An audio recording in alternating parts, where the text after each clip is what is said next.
Assalamualaikum warahmatullahi wabarakatuh. Salam, Om Swastiastu, Namo Buddhaya, salam kebajikan dan salam sejahtera untuk kita semua. Yang terhormat dosen pembimbing Bagus Rahmada SMK, kami kelompok 7 akan mepresentasikan hasil diskusi kami mengenai finansial teknologi.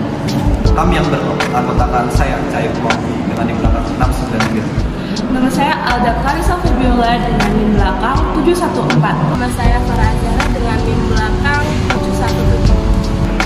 Nama saya Bunga Basari Rita Nugroho dengan NIM belakang 715. Saya Misha Fendra Karina Tarigan dengan NIM belakang 716. Apa itu finansial teknologi?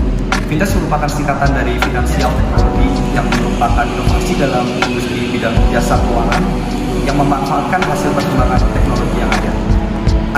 Dengan adanya teknologi ini mampu mempermudah mekanisme transaksi keuangan menjadi ekonomis, nyaman, praktis, dan efisien. Adanya finansial teknologi juga sangat mempengaruhi gaya hidup masyarakat ekonomi dengan perpaduan efektivitas dan perkembangan teknologi yang pada umumnya berdampak positif di masyarakat. Finansial teknologi bisa juga disebut sebagai perusahaan finansial yang menawarkan layanan jasa keuangan atau bisa disebut sebagai keuangan berusaha. Menurut peraturan Otoritas Jasa Keuangan, informasi teknologi merupakan suatu teknik untuk mengumpulkan, menyiapkan, menyimpan, memproses, mengumumkan, menganalisis, serta menyebarkan informasi di bidang layanan jasa keuangan. Peranan informasi teknologi sendiri dapat berupa teknologi informasi menggantikan peran manusia.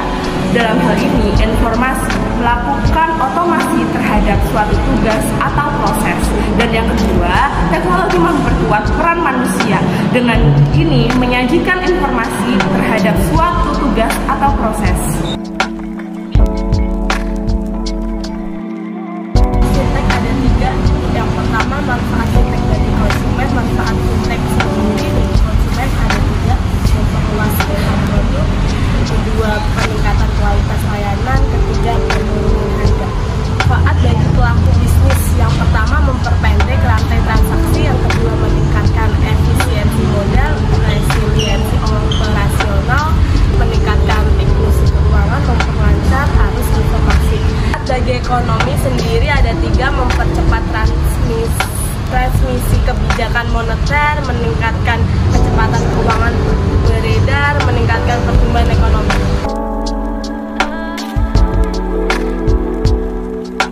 Financial technology ini memiliki 8 jenis dengan caranya yang pertama yaitu manajemen aset.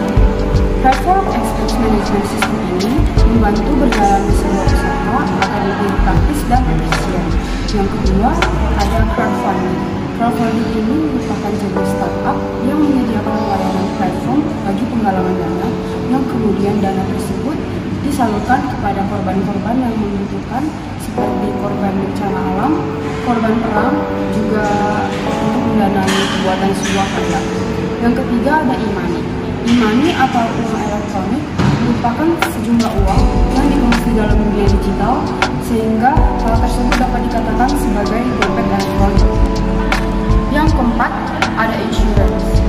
Biasanya kita mengetahui asuransi ini merupakan asuransi konvensional di mana per bulannya kita menyisihkan sejumlah uang untuk sebagai iuran wajib dan kemudian kita akan merasakan manfaatnya di masa depan.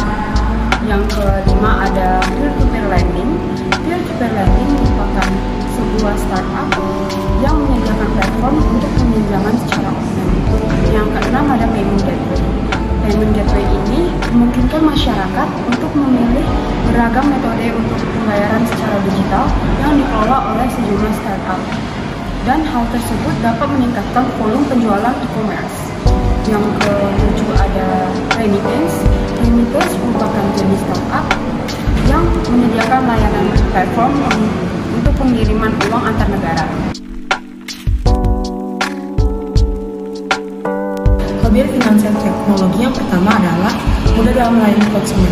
Bagi perusahaan yang memanfaatkan teknologi keuangan ini akan memperoleh kemudahan dalam melayani konsumen. Yang kedua adalah informasi cepat dan murah.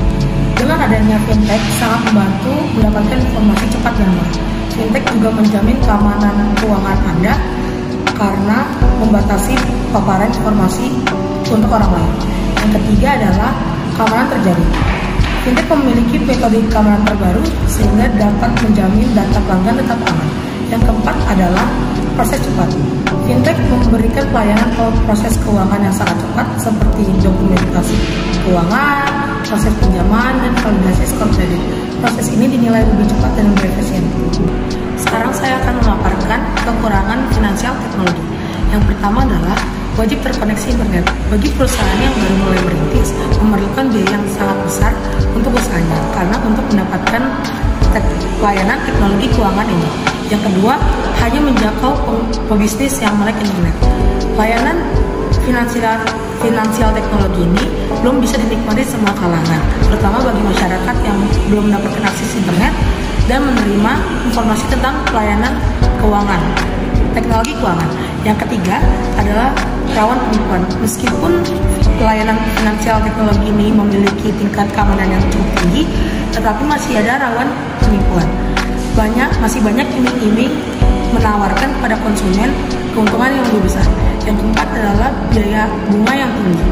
Biaya bunga yang ditawarkan oleh pelayanan finansial teknologi ini lebih tinggi dibandingkan biaya bunga keuangan tradisional. Ini bisa menjadi pertimbangan untuk memilih layanan teknologi keuangan ini. Sekian presentasi dari kelompok kami. Jika ada kesalahan baik yang disengaja maupun tidak disengaja, kami mohon maaf. Wassalamualaikum warahmatullahi wabarakatuh. Salam Om Santi Santi Santi Om Budaya. Salam budaya.